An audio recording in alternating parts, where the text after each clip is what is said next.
जंतर मंतर पर भारी संख्या में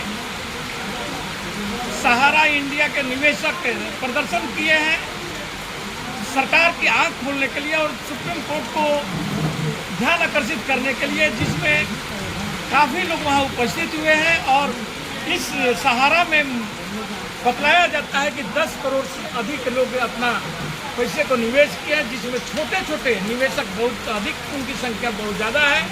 और वे लोग आज परेशान हैं, आज 15 सालों से परेशान हैं, क्योंकि सहारा की सारी संपत्तियां जब्त कर ली गई है। सहारा को इंडिया से अब कोई मतलब लोगों का नहीं रह गया है, क्योंकि कार्यालय में जाने के बाद में सहारा इंडिया के अधिकारी यही बतला रहे हैं कि भैया आप हमको इससे में कोई मतलब नहीं है, यदि हमारा कोई भी पैसा है तो आप जो सरकार का पोर्टल है उस पर जा करके आप अपना रजिस्टर्ड करा करके नंबर अपना पैसा वापस लीजिए। लेकिन क्या हम जब वहाँ पोर्टल खोलते हैं और पोर्टल में देखते हैं, जब ऊपर की सिग्नेचर करने के ऊपर में मैंने भी खुद जब गया और देखा उस लाइन को पढ़ने के बाद में मैंने अपने पेपर को वापस ले लिया साइबर से, और फिर वापस आकर के मैंने आकर के वकील साहब से राय लिया है। सहारा किस संबंध में बतलाने जा रहे हैं, आप पीछे के वीडियो भी आप देखे होंगे, जिसमें हम लोगों ने यह बतलाया था कि हम लोग एक प्लानिंग बना रहे हैं जो 10-10 हज़ार रुपया ही CRC के अंतर्गत दिया जा रहा है।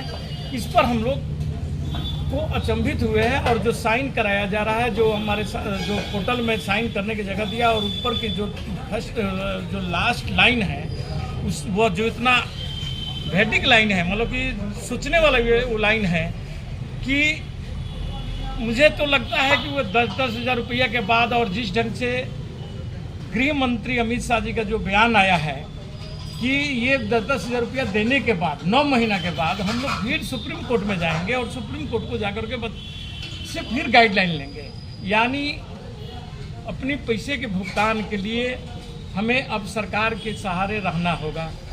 जब हम दूसरे चीज़ कि इस जो CRC में जो बातों को बतलाई गई है कि चाहे किसी का 10 हज़ार रुपया जमा हो या 10 लाख जमा हो, उनको 10 हज़ार रुपया ही अभी तत्काल पेमेंट किया जाएगा।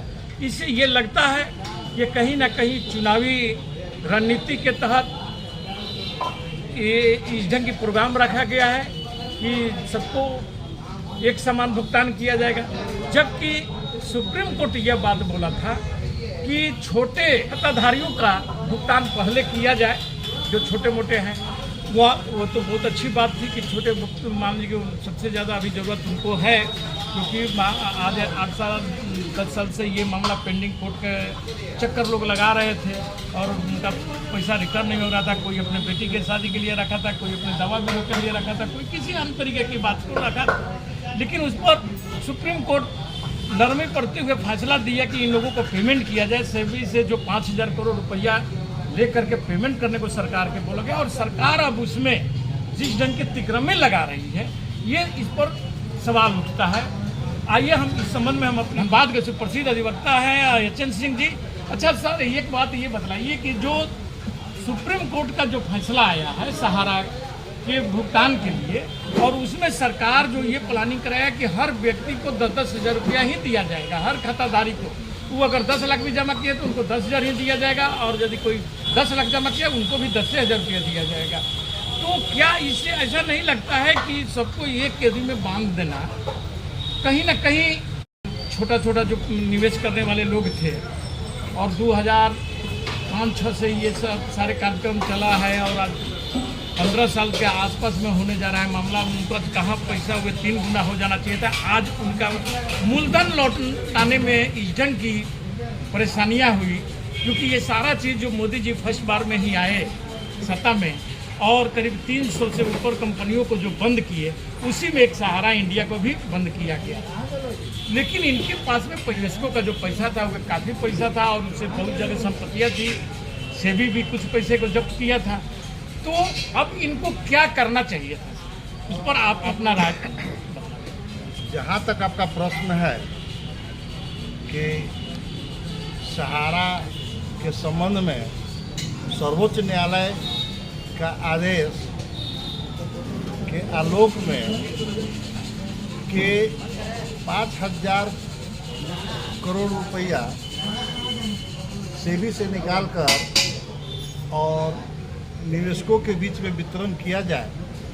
और ऐसी स्थिति में गृह मंत्रालय के गृह मंत्री अमित शाह जी के द्वारा कहा जाता है, जैसा कि आप बतला रहे हैं कि 10,000 रुपया करके ही दिया जाएगा, तो सबको एक समान नहीं दिया जाना चाहिए। छोटे निवेशकों को क्लियर ही कर देना चाहिए, जिसका जितना बकाया है उसके हिसाब से उसको निपट देना चाहिए था। और यदि अपना कोई नीति लागू करना है केंद्रीय सरकार को, तो उन्हें चाहिए था कि माननीय सर्वोच्च न्यायालय से इसका अनुमति प्राप्त करना, कि मैं इस तरह से करने जा रहा हूं कि इसे हमें करने की अनुमति दी जाए। और बिना अनुमति लिए अपने मनमानी नीति बनाकर निवेशकों के साथ मनमानी करना कतई उचित नहीं है, यह स्वीकार योग्य नहीं। चाहिए था कि छोटे निवेशक किसी तरह से अपना एक एक पाई जोड़ करके पैसा लगाए, और जब उनको मैच्योरिटी मिलना चाहिए था तो अपना सेविंग लगा करके उस कंपनी को बंद करवा देना और उसके फंड को जमा करवा देना। माननीय सर्वोच्च न्यायालय ने सोच समझ करके ही यह निर्देश दी है कि आप पैसा वहाँ से लीजिए और निवेशकों के बीच में वितरण कीजिए। और छोटे निवेशकों पर विशेष ध्यान देना है। 10,000 करके सबको एक समान बांटना उचित नहीं है। अब हमारे निवेश किए हुए हैं पैसा और 10,000 रुपया ही मिल रहा, करना चाहिए। इस पर आप अपना राय बतलाइए, क्या हमें फिर कोर्ट में जाना चाहिए? बिल्कुल जाना चाहिए, निवेशकों का हक है। अगर केंद्रीय सरकार सर्वोच्च न्यायालय के मामला में उनके आदेश में इंटरफियर कर रही है अपने ढंग से, तो इसके खिलाफ में आदेश को चुनौती दिया जाना, इसके कार्य को चुनौती दिया जाना चाहिए। हमारा निवेशक अगर कोर्ट में जाते हैं, सुप्रीम कोर्ट के पास गुहार लगाते हैं, तो उनका फुल पैसा मिलने का क्या उपाय हो सकता है, क्या करना होगा? माननीय सर्वोच्च न्यायालय ने निवेशकों की स्थिति को गंभीरता से लेते हुए ही निर्देश दिए है कि इन्हें भुगतान की जानी चाहिए। और उनके सर्वोच्च न्यायालय के आदेश के आलोक में अगर उचित ढंग से कार्य केंद्रीय सरकार नहीं कर रही है, तो निवेशकों को चाहिए कि वह न्याय प्राप्त करने के लिए, अपने धन को प्राप्त करने के लिए सर्वोच्च न्यायालय को जा करके आग्रह करे कि हमें केंद्रीय सरकार ढंग से पैसा नहीं भुगतान कर रही है, कृपया एक गाइडलाइन बना दिया जाए जिसके अनुसार केंद्रीय सरकार भुगतान करे। तो केंद्रीय सरकार जिस ढंग से भुगतान कर रही है, ऐसा लगता नहीं है कि निवेशकों के सही पैसा उसको प्राप्त होता है। बहुत बहुत धन्यवाद सर। अब मैं अपने निवेशकों को ये बतला दूं कि आज जंतर मंतर पर भारी संख्या में सहारा इंडिया के निवेशक प्रदर्शन किए हैं सरकार की आंख खोलने के लिए और सुप्रीम कोर्ट को ध्यान आकर्षित करने के लिए, जिसमें काफ़ी लोग वहाँ उपस्थित हुए हैं। और इस सहारा में बतलाया जाता है कि 10 करोड़ से अधिक लोग अपना पैसे को निवेश किया, जिसमें छोटे छोटे निवेशक बहुत अधिक, उनकी संख्या बहुत ज़्यादा है। और वे लोग आज परेशान हैं, आज 15 सालों से परेशान हैं, क्योंकि सहारा की सारी संपत्तियां जब्त कर ली गई है। सहारा को इंडिया से अब कोई मतलब लोगों का नहीं रह गया है, क्योंकि कार्यालय में जाने के बाद में सहारा इंडिया के अधिकारी यही बतला रहे हैं कि भैया आप हमको इससे में कोई मतलब नहीं है, यदि हमारा कोई भी पैसा है तो आप जो सरकार का पोर्टल है उस पर जा करके आप अपना रजिस्टर्ड करा करके नंबर अपना पैसा वापस लीजिए। लेकिन क्या हम जब वहाँ पोर्टल खोलते हैं और पोर्टल में देखते हैं, जब ऊपर के सिग्नेचर करने के ऊपर में मैंने भी खुद जब गया और देखा उस लाइन को पढ़ने के बाद में मैंने अपने पेपर को वापस ले लिया साइबर से, और फिर वापस आकर के मैंने आकर के वकील साहब से राय लिया है। आपको हमारा ये वीडियो कैसा लगा? यदि आपको अच्छा लगा तो इसे शेयर करना ना भूले और सब्सक्राइब करना नहीं भूले। धन्यवाद।